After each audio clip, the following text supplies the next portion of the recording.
उलटाच पाडलाय भाऊ.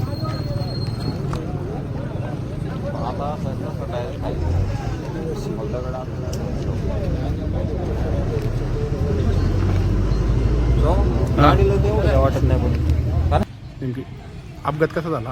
अपघात असा झाला का रुपेश रमेश बगळे हा मुलगा त्याच्या बहिणीला भेटण्यासाठी आहे ना मुरबाडवरनं शिनोलीला आला होता.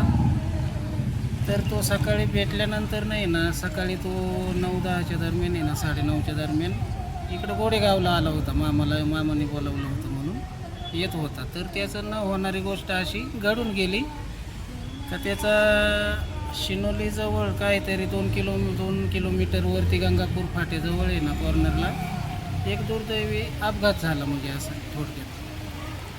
तर त्याच्यामध्ये अपघात नेमकी कसा झाला काय सांगता येईल? अपघात असा झाला का तो बाईकवरनं येत होता.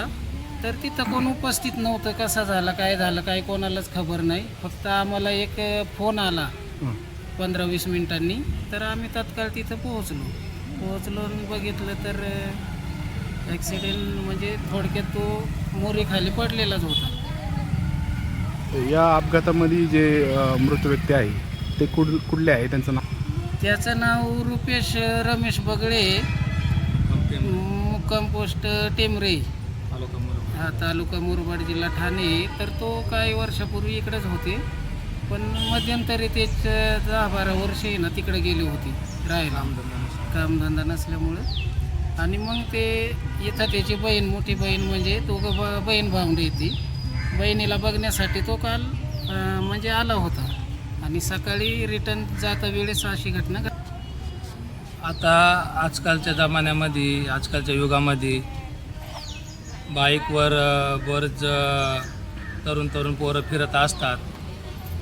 त्यांना ते घातकी वळणं वगैरे व्यवस्थित नसल्यामुळं त्यांचा अपघात होत असतो. तर त्याचा दुर्दैवी ॲक्सिडेंट झाला तिथं आणि त्याचा आपल्या जीवनामधून तो ऑफ झाल्यामुळं त्याच्या कुटुंबावर त्याच्या आईवर इतकी उपासमारीची वेळ किंवा त्याला इतका मोठा आघात पोचला आहे की ती सहन करूच शकणार नाही.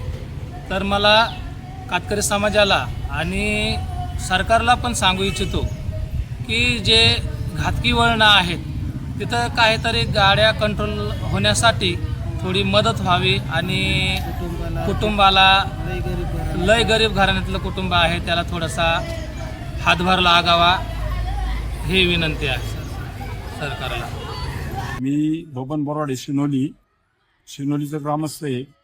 या कुटुंबावरती मोठी शोककळा पसरलेली आहे.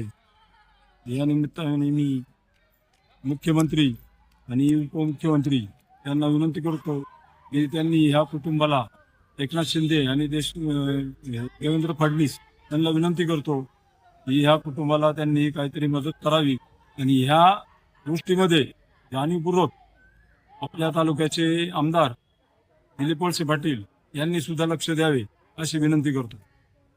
आपल्या गोरेगाव पोलीस स्टेशनच्या कार्यक्षेत्रामध्ये भीमाशंकरकडे जाणारा हा महत्त्वाचा मार्ग आहे. त्या मार्गावर शिनोली गावाच्या जवळपास एक वाहन अपघात झालेल्याची माहिती मिळाली होती आणि तरुण या ठिकाणी असलेल्या ओढ्याच्या पाण्यामध्ये बुडालेल्याचं असं समजलं होतं. तर तात्काळ आमचे पोलीस पथक या ठिकाणी आलं होतं आणि ते व्यक्ती आणि गाडी बाहेर काढली. पण ते व्यक्तीला पुन्हा हॉस्पिटलला नेलं त्यावेळी डॉक्टरांनी माहीत झाली.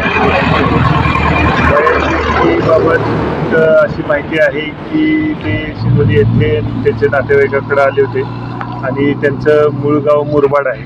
त्यामुळे ते शिनोलीकडून घोडेगावला निघाले होते. ही त्या ठिकाणी त्यांच्या ताब्यातली गाडी आहे. पुढचा तपास आणि पुढील चौकशी सुरू आहे. सर तुम्हाला पहिला कॉल पण झाला? आमच्या पोलीस स्टेशनकडून आम्हाला कळालं की असा एक अपघात झालेला आहे. त्यावेळी मी पोहोचेपर्यंत मी भीमाशंकरला होते.